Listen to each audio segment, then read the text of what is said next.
Hoy tenemos el anhelo de Dios en Sión. El nombre Sión ha sido siempre desde muchísimos años, épocas enteras, ha estado determinado por ser un lugar muy especial espiritualmente para el pueblo judío y también para el pueblo cristiano. Sión es un símbolo. Incluso hay películas de Hollywood donde la última ciudad que sobrevivió a una tremenda crisis, y se la bautizó como Sion, ¿no? Tiene unas connotaciones hasta diríamos apocalípticas, porque en el Apocalipsis también está el nombre de Sion.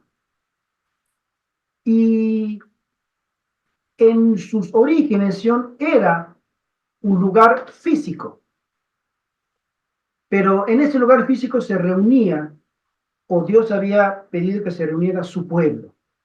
Por eso hay un paralelismo de la presencia de Dios en Sión junto a su pueblo y la presencia de su pueblo representado por Sión para encontrarse con su Dios. Acá tenemos el versículo de memoria que dice: anhelo y ardientemente deseo los atrios del Señor. Mi corazón y mi carne cantan al Dios vivo.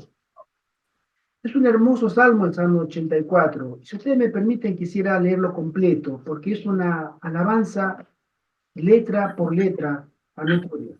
Dice así: cuán amables son tus moradas, oh Jehová de los ejércitos. Anhela mi alma y aún ardientemente desea los atrios de Jehová. Mi corazón y mi carne cantan al Dios vivo. Aún el gorrión haya casa y la golondrina nido para sí, donde ponga sus polluelos. Cerca de tus altares, oh Jehová de los ejércitos, Rey mío y Dios mío. Bienaventurados los que habitan en tu casa, perpetuamente te alabarán.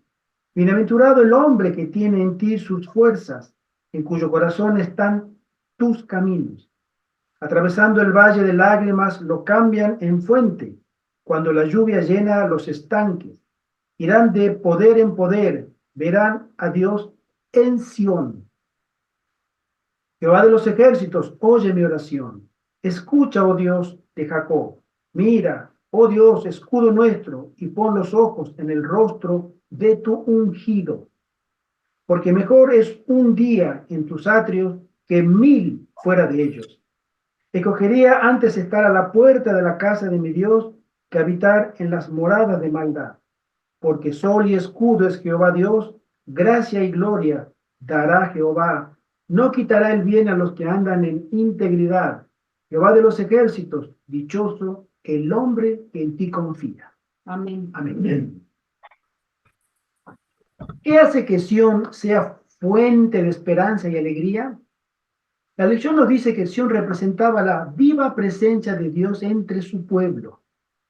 Así como el pueblo de Israel es el pueblo elegido de Dios, Sión es el monte elegido de Dios. Dios reina desde Sión y fundó su templo también en Sión. Así pues, Sión es un lugar de bendiciones y de refugio divino. A menudo se hace referencia a Sión en paralelo o incluso en forma indistinta con Jerusalén y el santuario, el centro de la obra de salvación de Dios para el mundo antiguo.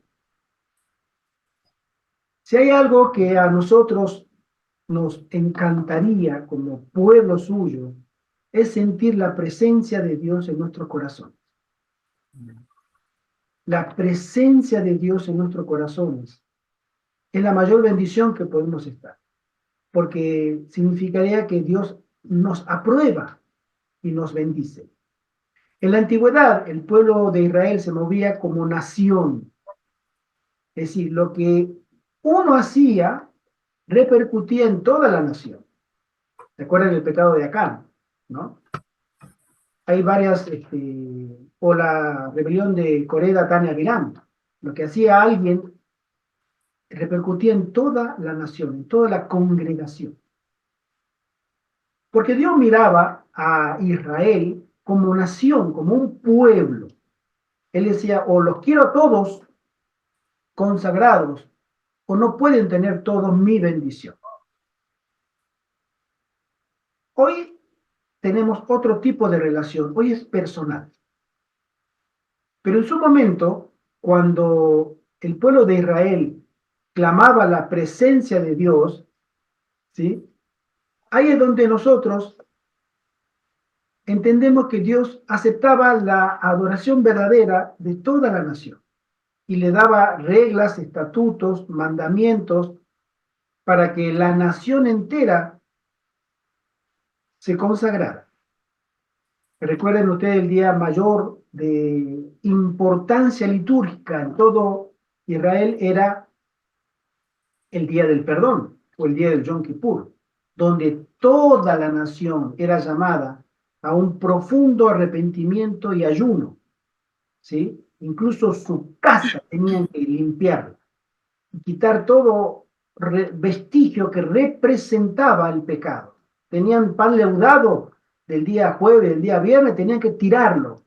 Para el sábado especial, que era el día del Yom Kippur, no podía haber siquiera un símbolo de pecado dentro de la casa de cada uno en el campamento de las tribus que le correspondían a los hijos de Israel.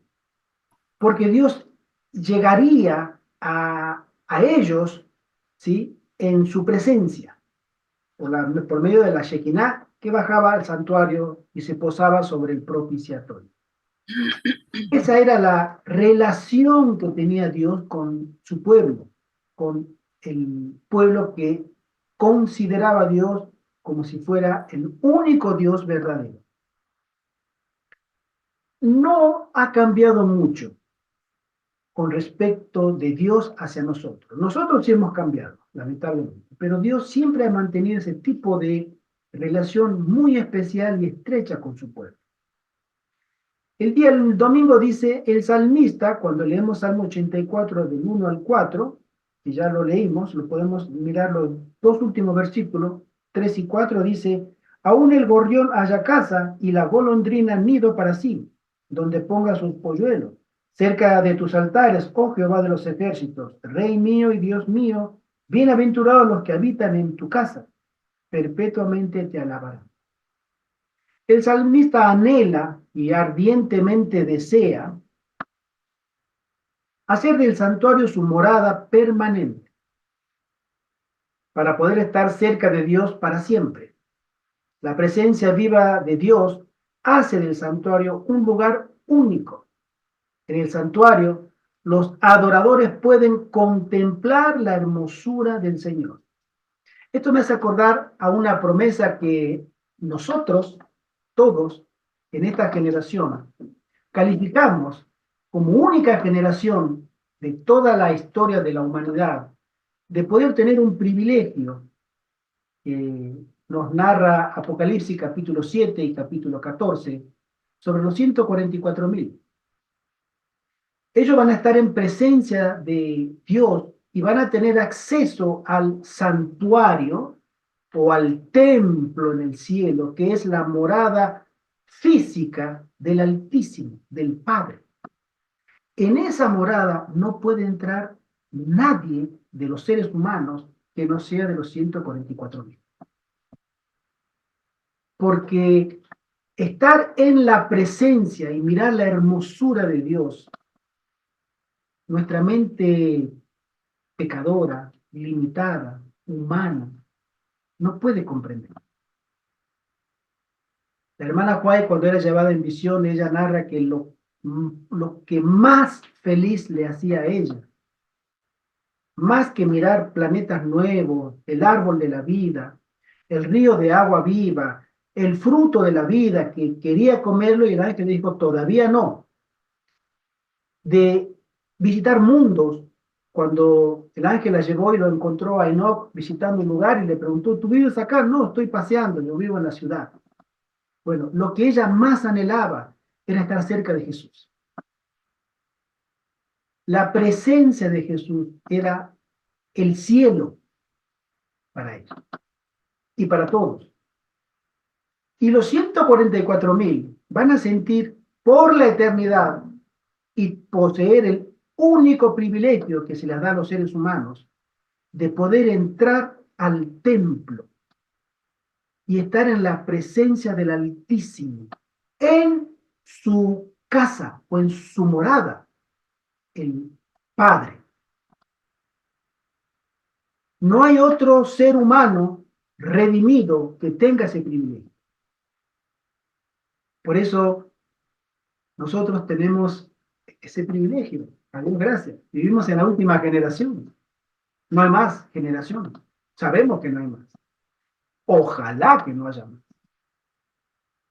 Y es ahí donde podremos experimentar en su momento, como hoy es una promesa, en su momento será una realidad, este tema, que un día en tus atrios es mejor que 1000 fuera de ellos. Y a veces nosotros nos descuidamos porque pensamos que hay cosas más importantes que esto, que cumplir la promesa del Señor, cumplir los mandatos del Señor, cumplir nuestros planes, nuestros objetivos, pero anhelar, querer estar en la presencia del Señor es lo más sublime que el ser humano pueda alguna vez aspirar. En el santuario los adoradores pueden contemplar la hermosura del Señor y estar satisfechos del bien de tu casa. En Salmo 84, la felicidad incomparable se alcanza en la relación con Dios, que consiste en alabarlo, hallar fortaleza en Él y confiar en Él. No nos habla aquí, ni en ningún otro lugar, ni en la Biblia, que la mayor felicidad significa caminar por las calles de oro o vivir en el Edén ya restaurado y superior en hermosura. No va a significar estar en compañía de los santos ángeles, sino sentir la presencia viva de nuestro Dios a nuestro alrededor. Eso va a ser la felicidad.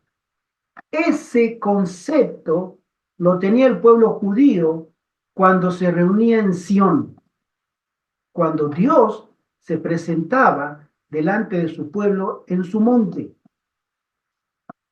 Y el pueblo de Dios sabía que la presencia de Dios era real.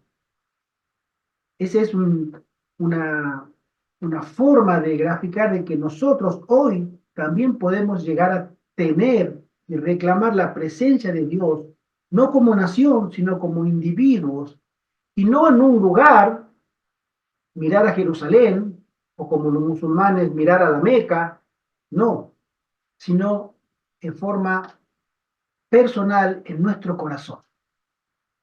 Sentir a Dios, sentirle a Él que está en nuestro corazón, en nuestros pensamientos, en nuestros actos. Hay una metáfora muy linda, a mí me gusta mucho recordarla porque la vivo. Cuenta la hermana Juan, Patriarcas y Profeta, que Abraham había establecido una relación tan estrecha con el Dios verdadero. Él era de una nación pagana, Ur de los Caldeos, o sea, en Babilonia, la Babilonia antigua, ¿no? Había mucha idolatría, pero él sabía, ¿sí?, de la verdadera adoración, y él empezó a tener una relación tan personal con Dios que él empezó a diferenciar esa voz que le hablaba a su mente. Y cuando él recibió la orden, nos cuenta la hermana White, sal de medio de tu parentela, vete al lugar que yo te mostraré. Y él salió sin saber a dónde iba. Él no sabía, pero obedeció, porque él conocía esa voz. Y él sabía que esa voz era del Dios al que él adoraba. Pero esa misma voz también le dijo, sacrifica a tu hijo en el monte, sacrifícamelo a mí. Y él entendió que era la misma voz y obedeció también.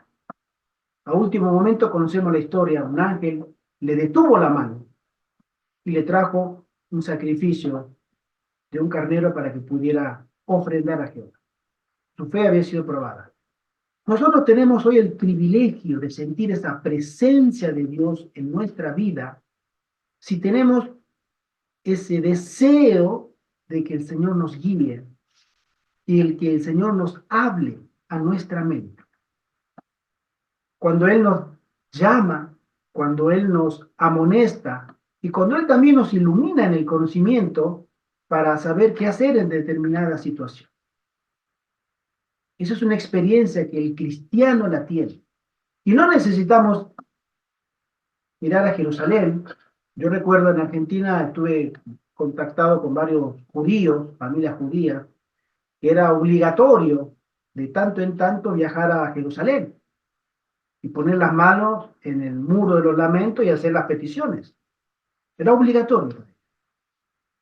Y si no tenían dinero para el pasaje, los paisanos de ellos se les juntaban, pero siempre había gente que ayudaba para que los otros judíos más pobres pudieran viajar. Lo mismo sucede con los musulmanes. Ellos tienen que ir a la Meca, obligatoriamente al menos una vez en la vida, y hacer el recorrido. Nosotros no necesitamos, porque tenemos a Dios y podemos llegar a tenerlo en nuestro corazón y sentir su presencia viva. Esa era la experiencia del pueblo de Israel en la antigüedad. Sentir la presencia de Dios allí donde estaban, especialmente en el monte de Sión, donde Dios había elegido reunirse, congregarse con su pueblo. El día lunes dice, vamos a leer Salmo 122, del 1 al 5, que dice, y leo. Yo me alegré con los que me decían, a la casa de Jehová iremos. Nuestros pies estuvieron dentro de tus puertas, oh Jerusalén. Jerusalén, que se ha edificado como una ciudad que está bien unida entre sí, y allá subieron las tribus de Jehová, conforme al testimonio dado a Israel, para alabar el nombre de Jehová, porque allá están las sillas del juicio, los tronos de la casa de David. Jerusalén también tiene un papel central en el tema de la verdadera adoración en el antiguo de Israel. Salmo 122 expresa el gozo y la emoción de los peregrinos al llegar a Jerusalén. Las peregrinaciones a Jerusalén eran ocasiones gozosas, en las que el pueblo de Dios se reunía 3 veces al año para conmemorar la bondad de Dios hacia ellos en el pasado y en el presente. Jerusalén era el centro de la vida de la nación, porque contenía el testimonio dado a Israel. Sí, Yo tengo una pregunta. Aquí dice oren por la paz de Jerusalén. Bueno, leyendo el contexto del Salmo 122 y según lo que dice la lección, la oración es por la Jerusalén antigua, porque los salmos tienen años de antigüedad. Pero si la aplicamos hoy en día, ¿oraríamos por quién? ¿Por Jerusalén, la capital de Israel, o por el mundo? Eh, Jerusalén era, en su momento, sabemos, la ciudad de Dios, donde fue asentado el santuario, ¿sí? Entonces Dios había determinado que Jerusalén sea la capital, donde Dios se manifestaría en su gloria a través de la liturgia del santuario. El que Dios estuviera allí dependía de la consagración o de la aceptación y en la obediencia del pueblo de Israel. Por eso era la ciudad amada, era la ciudad anhelada. ¿Por qué? Porque era el lugar en que Dios no voy a decir se materializaba, pero sí se manifestaba su presencia. ¿Sí? Era el único lugar en el planeta en que Dios se manifestaba al pueblo. Por eso, como esa ciudad era digamos, la envidia de los pueblos paganos o el odio de los pueblos paganos era continuamente atacada. Satanás mandaba a sus huestes, a los filisteos, a los amorreos, a los jebuseos, mandaba a todos esos pueblos paganos a hacerle la guerra a Israel. Porque cada uno defendía, uno la idolatría y el pueblo de Israel defendía la verdadera adoración o practicaba la verdadera adoración. Entonces, era una ciudad que nunca encontró, llamémosle, la paz, porque era continuamente atacada. El verdadero cristiano, haciendo un paralelismo, el verdadero cristiano tiene la presencia de Dios en su vida, la compañía de Dios en su vida, pero él no vive un camino de rosas. El verdadero cristiano no tiene la alfombra roja delante de él, ni es tratado como una persona digna de ser respetada, porque es un blanco, un objetivo de Satanás. Y en medio de la tribulación y de las tentaciones, el cristiano tiene que permanecer fiel. Bueno, en un ejemplo macro, Jerusalén era lo mismo. Contaba con la presencia de Dios una vez al año, todos los años, pero era atacada continuamente por las aldeas circundantes. No querían saber nada con Israel, ¿sí? Ahora, ¿qué es lo que pasa hoy? El pueblo de Israel fue desechado, ya Jesús mismo le dictó una sentencia. La nación de Israel, que una vez había sido elegida para manifestar el carácter, las bondades y la ley de Dios al mundo, ese pueblo no dio la talla, nunca, lamentablemente. No la dio. Mandaba Dios profeta tras profeta y eran muertos, apedreados, etc. Hasta que Dios mandó a su hijo y también lo mataron. Y después mandó el último profeta y también lo mataron, apedreado a Esteban. Y yo dijo, ya más no puedo hacer. Esta nación no tiene ya remedio. Entonces el Evangelio fue dado, la misión del pueblo de Israel fue dada a los cristianos. Y la celebración de la presencia de Dios en el santuario ahora se iba a manifestar en cada uno como nosotros que somos hechos vasijas, ¿sí? Donde el Espíritu Santo pueda morar en cada uno de nosotros, ¿sí? Entonces, cada uno de nosotros es una habitación donde Dios puede manifestar lo que quiso manifestar en la antigüedad en la nación de Israel. ¿Qué pasa con Jerusalén hoy? Jerusalén es una ciudad para el cielo, para el cielo. Es una ciudad exactamente como Roma, como Barcelona, como Madrid, como Valencia y la que se nos ocurra. No tiene trascendencia profética, no tiene trascendencia religiosa y tampoco tiene una trascendencia escatológica. Aunque Satanás, obviamente el maestro del engaño, ha sabido aprovechar el pasado de Jerusalén para fabricar o crear una constelación escatológica alrededor del concepto Israel, Jerusalén y la nación judía. Y eso salió de mentes, obviamente sabemos, enemigas del Evangelio. Pero el pueblo de Israel, la nación de Israel, ha sido desechada hace casi 2000 años. Y no hay nada que se pueda hacer. Así como fue desechada Sodoma y Gomorra y tantas otras ciudades, fueron desechadas por Dios. Babilonia, entre otras. Lo mismo le pasó a Jerusalén. No hay nada que pueda pasar escatológicamente en las escrituras del tiempo del fin, según la misma Escritura nos enseña y nuestra comprensión como adventista que nos pueda dar un vislumbre de lo que va a pasar en Jerusalén. Jerusalén fue llamada, pero no obedeció. Hermano José Antonio.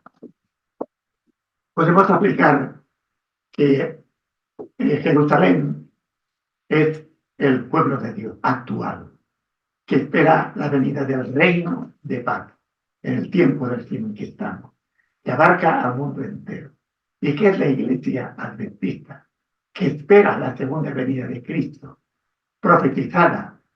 Y entonces tenemos la misión de anunciar a todo el mundo la salvación que va a venir por medio de Jesucristo para los que tienen su corazón en esa Jerusalén, que es Cristo y su pueblo.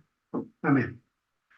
La lección nos dice, Jerusalén solamente puede ser la ciudad de la paz si existe paz entre Dios y su pueblo y entre los hijos de Dios.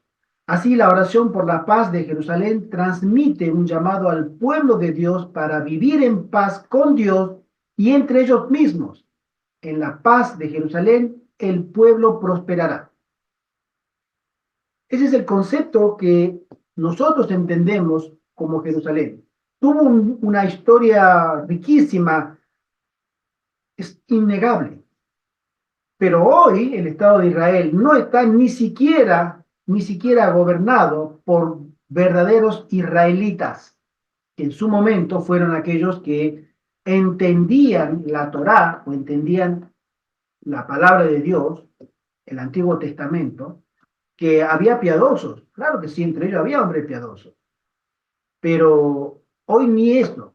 Hoy está dominado por una secta que son los cabalistas. Todo el gobierno de Jerusalén o de Israel moderno, todo el gobierno, todos los ministros, toda esa gente son cabalistas y fieles cabalistas. Y la cábala es la parte de lo que se llama, nosotros entendemos la hechicería, la brujería, bueno, el cabalismo es la hechicería judía. Y todos ellos, por eso tienen sus planes de exterminio, sus planes sin misericordia para nadie. En fin, no me quiero detener mucho en eso, pero lo vemos. No hace falta que nos lo digan. Miren las noticias, lo que está haciendo ese gobierno, lo que hizo y lo que planea hacer, ¿no? Son realmente personas guiadas por otro espíritu, absolutamente. No tienen nada que ver. Y eso confirma lo que Dios había dicho, que esta casa sería dejada desierta. Si la presencia de Dios no iba a volver nunca más. Fíjense ustedes que hasta el profeta Jeremías, el templo contenía el arca del pacto. Cuando Nabucodonosor invadió Jerusalén y llevó cautivos sabemos, a Daniel y a todos sus amigos y a toda la nación, Jeremías, él era sacerdote, Jeremías tenía acceso al santuario, él era de la familia de Leví, y su papá era sacerdote, él ministraba. Y él escondió el arca, porque decía, el arca del testimonio, la tabla real, verdadera, el cuenco con el maná, la vara que reverdeció, de todos esos elementos sagrados, fueron escondidos para que Nabucodonosor no se los llevara a Babilonia. Y hasta el día de hoy eso está perdido. Cuando se reconstruyó de nuevo el santuario, no había arca en el lugar santísimo. No había arca. Entonces, la verdadera adoración y la presencia de Dios que se posaba sobre la ley de Dios, la Shekinah, la gloria de Dios, esa luz, que era tan sagrada, tan santa y tan refulgente, tan en el superlativo de lo que nosotros conocemos, que podía matar incluso al sumo sacerdote de ese momento, de ese año, si él tenía un solo pecado. Así de tremendo era eso. Pero después la presencia de Dios dejó de estar. Y cuando Jesús fue crucificado y ese corderito de las 3 de la tarde, el segundo del día, había escapado, la Biblia no menciona, y el velo fue rasgado de arriba abajo, porque era una mano invisible que lo tomaba de arriba, era un velo muy grueso, eran varias telas superpuestas, gruesas, tela de piel, etcétera, y se rasgó. Entonces Dios dijo, señores, hasta aquí llegó este santuario. Acá se quedan ustedes. Yo me voy. No puedo estar acá. Entonces, la presencia de Dios, desde ese momento de la crucifixión hasta el día de hoy, no existe en esa nación. Como nación, existirán los judíos piadosos que aceptan a Jesucristo, que son muchos. Considero y todos sabemos que Dios tiene su pueblo en todas las naciones y sus piadosos hombres y mujeres que temen su nombre en todos los países. Pero como nación, Jerusalén no es más importante para Dios que Barcelona, Valencia o Madrid. Entonces, hermano, sí, por favor. Hay una pregunta en este día que es, ¿cómo lograr que el mundo entero sea el pueblo de Dios, la Jerusalén actual, que espera este reino de paz, la venida de Cristo? Y la respuesta es la iglesia adventista. No hay otra iglesia en el mundo, ni otra institución que pueda llevar a cabo esta empresa de convertir al mundo actual y que reciba a Jesucristo en la segunda venida. Porque para hacer esto hace falta una institución organizada, que tenga la verdad presente. Y solamente la iglesia adventista puede hacer responder a esta pregunta por esta palabra. La iglesia adventista, el mundo entero, que reciba a Jesucristo en su segunda venida. Amén. Nosotros como iglesia adventista somos los herederos naturales, porque este movimiento no lo levantó ni Guillermo Miller, ni la hermana White, ni Jaime White, ni José Bey. No lo levantaron ellos, lo levantó Dios. Y este movimiento del tiempo del fin es un movimiento que va a culminar triunfante. No todos los adventistas van a estar adentro. Es más, la minoría de los adventistas estará en esa gran multitud. La gran multitud de los salvados estarán fuera, que serán llamados por hombres y mujeres consagrados para cumplir lo que dice el hermano José Antonio, el designio de Dios de dar la última amonestación. Y nosotros tenemos el privilegio de conformar esa minoría si nos mantenemos perseverantes y obedientes. De ahí es que nosotros debemos entender que la presencia de Dios está garantizada para su pueblo y especialmente la pronta y futura presencia de Dios en la forma del Espíritu Santo también estará garantizada para su pueblo obediente que persevera. Los que guardan los mandamientos de Dios y tienen la fe de Jesús. Perseveran como Jesús. Y es ahí donde vamos a ver en carne propia, delante de nuestros ojos, las promesas del Señor, la gran mayoría de las promesas que están en la Biblia, que están en el Apocalipsis, que están en Ezequiel, que están en Zacarías, donde hablan de una abundante lluvia y el cumplimiento de la presencia o del refrigerio de la presencia del Señor. Vamos a tener nuestro Sión en nuestro corazón si dejamos que el Señor trabaje en nuestra vida, si somos temerosos, si somos humildes, si somos obedientes, si somos transparentes. Y ahí es que el Señor ha prometido que Él estará con su pueblo hasta el último día. Vamos a leer Salmos 87, versos 1 y 2, que dice así. El día martes dice, el hogar de todas las naciones. Su cimiento está en el monte santo. Ama a Jehová las puertas de Sión, más que todas las moradas de Jacob. Salmo 87 es un himno que celebra a Sión como una ciudad especialmente elegida y amada por Dios.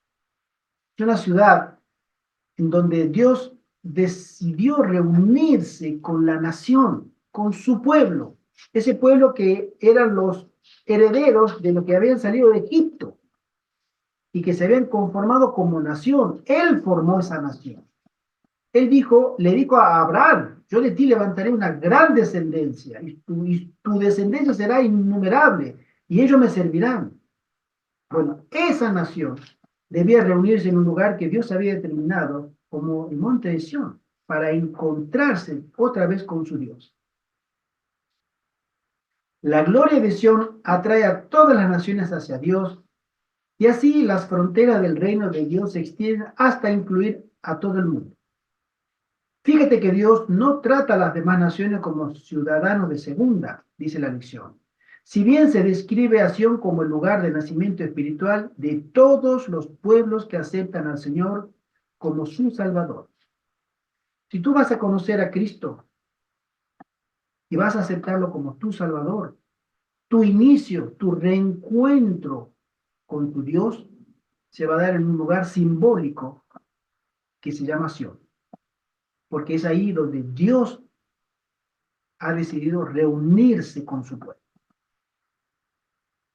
Y es ahí donde nosotros comenzamos nuestra experiencia cristiana, espiritualmente en el reencuentro con nuestro Dios o con nuestro verdadero Dios para servirle y adorarle. Salmo 87 apunta a la salvación tanto de los judíos como de los gentiles y a su unción en una iglesia mediante el ministerio redentor de Cristo.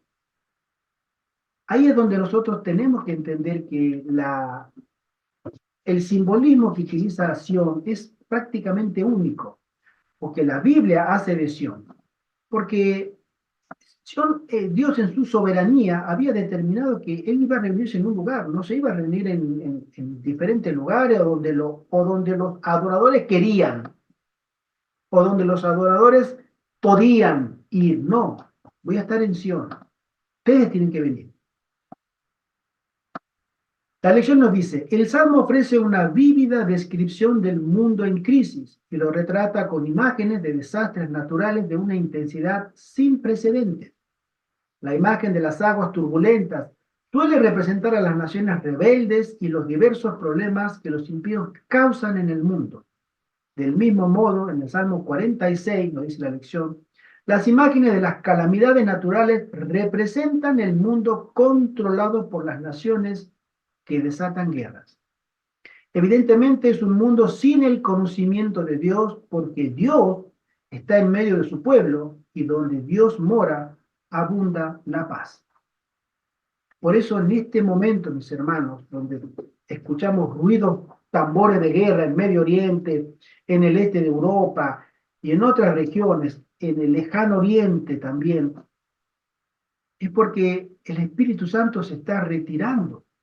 Dios se está retirando del mundo, porque el mundo continua y repetidamente no quiere saber de Dios.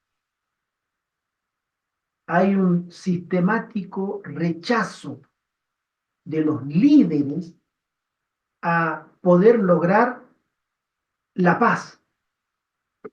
Nosotros, ciudadanos de a pie, como miles de millones, queremos la paz, porque sabemos que la guerra es un mundo de problemas, de miseria, de tristeza, de necesidades, de privación. Pero la gente que está arriba, la que nos gobierna, no les interesa la paz, no están por la paz, no quieren la paz. Y ahí que la Biblia nos dice a nosotros que el mayor de los males, ¿sí?, es el amor al dinero, ¿sí? Y la guerra es un negocio muy, muy lucrativo, llena de millones a muchísima gente. De ahí es que nosotros queremos la paz, ellos nos hablan de paz, pero van para la guerra. Pero los que se encuentran en Dios, aún así tienen paz. Aunque el mundo lo rechaza, Dios no abandona al mundo. Dios está presente en el mundo porque está en medio de su pueblo. Nosotros estamos en el mundo, aunque no somos del mundo, nos dice el apóstol Juan. Y Dios sabe que tenemos que estar en el mundo, pero no ser parte del mundo.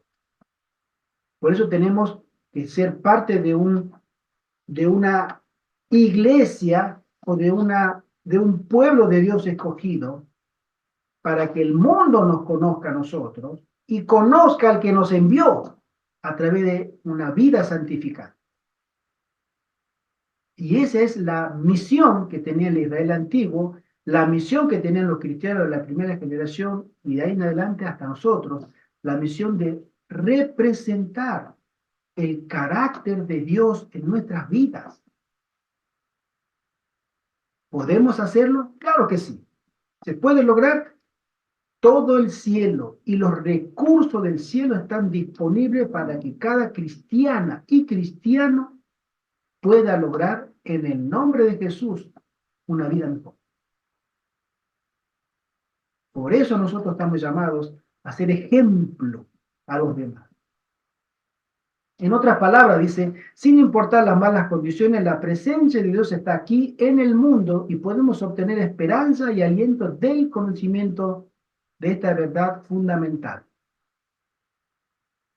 Hay una pregunta que dice, ¿cómo aprendemos a tener paz y a confiar en Dios en medio de un mundo que efectivamente tiene tanta agitación?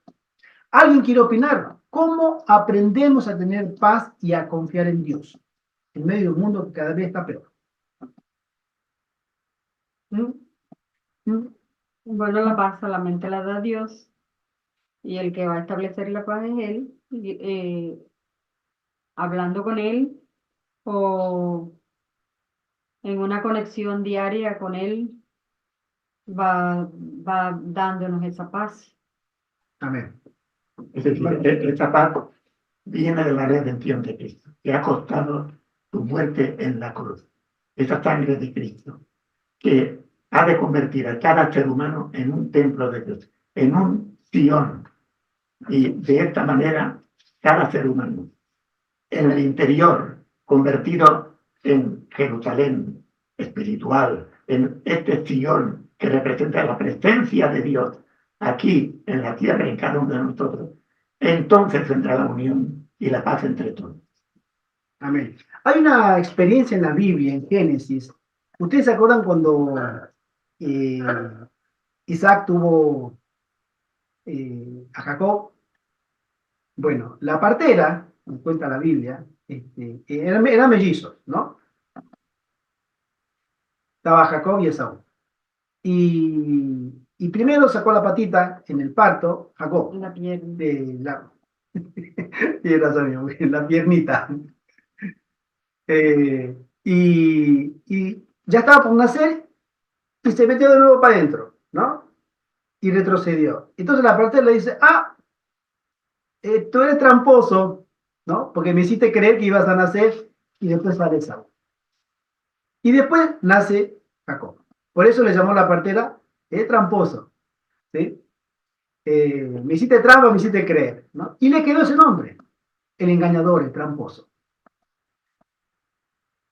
Cuando pasó lo que pasó con el tema de la primogenitura y venía Jacob regresando a su tierra natal, él lo que quería, porque sabía que venía Esaú con 400 guerreros, creía que vino a destruirme. Y ahí viene la analogía de nosotros, al final del tiempo, la angustia de Jacob. Jacob quería, cuando viene este ángel a querer entablar un diálogo, y él creía que era el enemigo, pusieron a pelear, y bueno, él quería la paz en su corazón. Si tenía que morir, decía, yo le hice una trampa a mi hermano. Yo me hice pasar por él.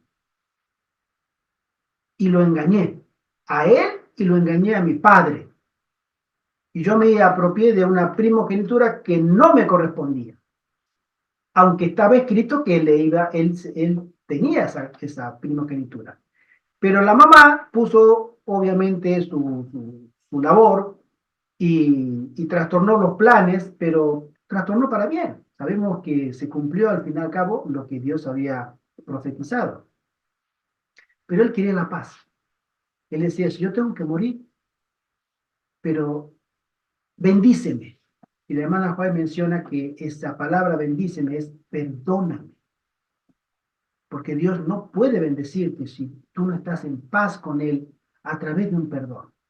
Y él se arrepintió profundamente de lo que había hecho.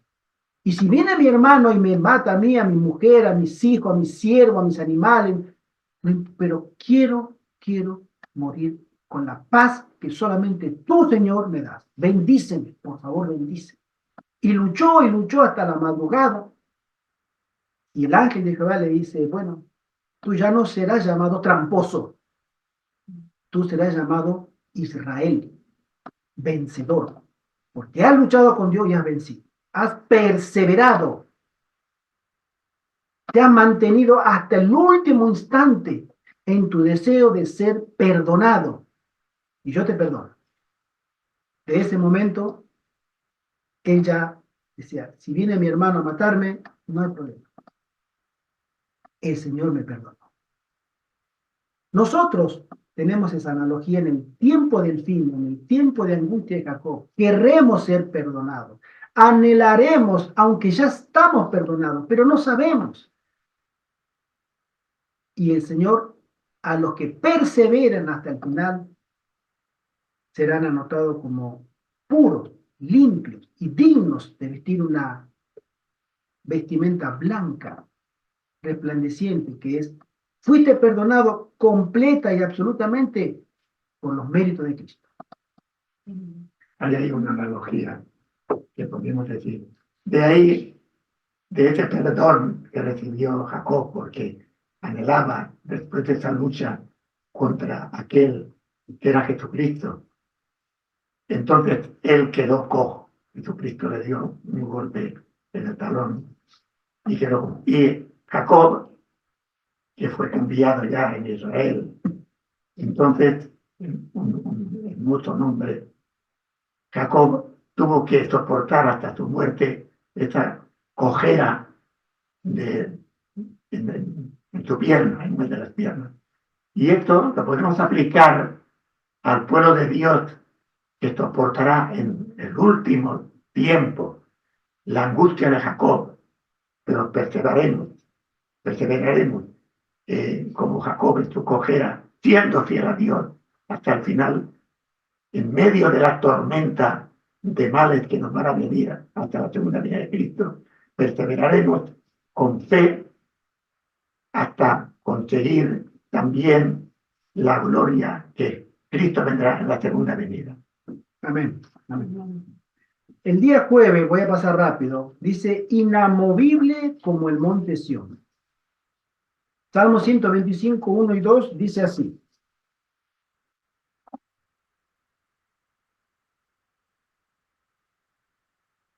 Los que confían en Jehová son como el monte de Sión, que no se mueve, sino que permanece para siempre.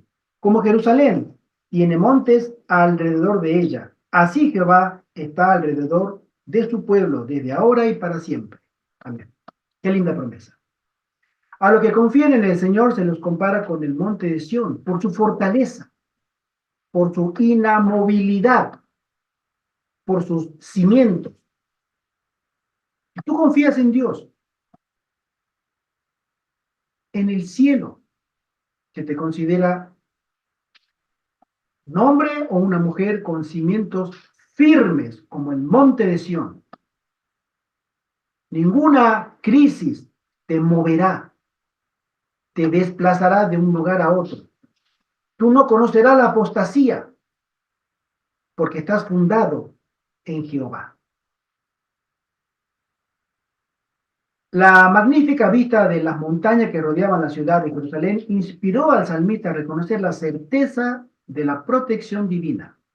A diferencia de los montes dominados por los impíos, que son zarandeados por los mares, la impresionante durabilidad del monte sobre el que se asentaba Jerusalén inspira una profunda confianza. Esa confianza la tendrá el remanente al final del tiempo. Cuando todo el mundo cambie de opinión, todo el mundo quiera ser políticamente correcto, todo el mundo no quiera perder privilegios, no quiera perder ventajas, no quiera perder dinero, no quiera perder el aprecio de los queridos, los vínculos familiares sean más importantes que todo lo demás, nosotros nos mantendremos fieles en el fundamento de la palabra para defender estas verdades, aunque nos cueste la familia, nos cueste nuestras posesiones, nos cueste persecución, incluso la vida. Eso es en el cielo firmeza y permanencia como en el monte de Sion. Hay una frase de la hermana Fay que dice: la entrada del pecado en el mundo, la encarnación de Cristo, el nuevo nacimiento, la resurrección y muchos otros asuntos que se presentan en la Biblia son misterios demasiado profundos para que la mente humana los explique o incluso los comprenda plenamente. Pero no tenemos razón para dudar de la palabra de Dios porque no podemos entender los misterios de su providencia. Por todas partes se presentan maravillas que superan nuestra comprensión. Por lo tanto, deberíamos sorprendernos de que también en el mundo espiritual encontremos misterios que no podamos sondear. La dificultad reside únicamente en la debilidad y la estrechez de la mente humana. Nosotros somos el límite. Dios nos ha dado en las Escrituras suficientes pruebas de que estas son de carácter divino y no debemos dudar de su palabra porque no podamos entender todos los misterios de su providencia. En esta era, época, dimensión, nosotros no estamos llamados a entender todo, porque no podemos. Nuestra mente es muy pequeñita, es prácticamente, no sé, la cabeza de un alfiler en el medio de un océano. Eso es nuestra mente. No podemos entender prácticamente a Dios, pero Dios se ha manifestado para que lo entendamos a Él en la vida y ministerio de Jesucristo. Y eso es suficiente para que nosotros podamos estar en paz nuevamente con Él. Todo lo demás que no podamos entender, aceptémonos por fe. Y Dios se manifiesta en aquellos que no se esfuerzan en comprender lo incomprensible, sino en reafirmarse en lo que ya está revelado. Y ahí es que nosotros, entendiendo este concepto, Dios nos guiará a una luz y a un conocimiento cada vez más ascendente y nos irá revelando nuevas verdades y nuevas verdades si primero hemos asimilado y creído las primeras.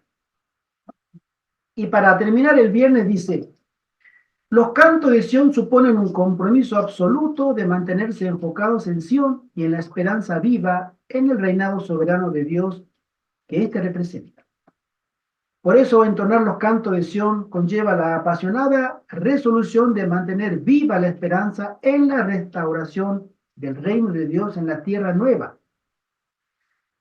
En el conflicto de los siglos, la hermana Juan dice así: allí las mentes inmortales reflexionarán con deleite inagotable en las maravillas del poder creador, en los misterios del amor redentor. Allí no habrá enemigo cruel y engañador para tentar a olvidarnos de Dios. Toda facultad será desarrollada, toda capacidad aumentada. La adquisición de conocimientos no cansará la mente ni agotará las energías.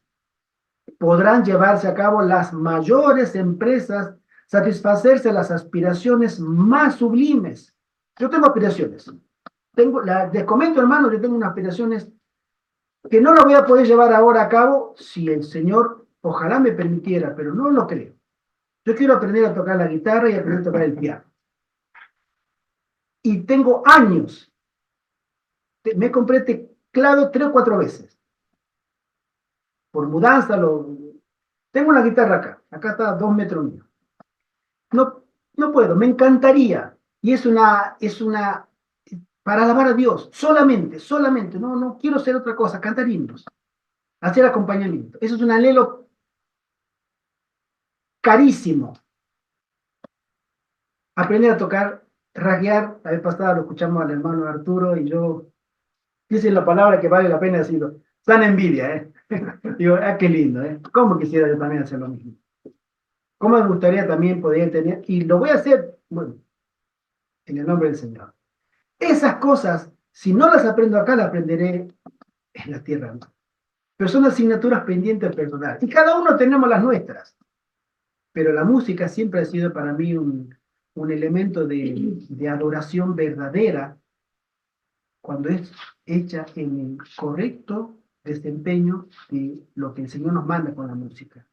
Y la verdad es una bendición, una grata bendición para aquellos que deseen adorar a Dios cuando tocan un instrumento y lo alaban a Dios en espíritu y en verdad.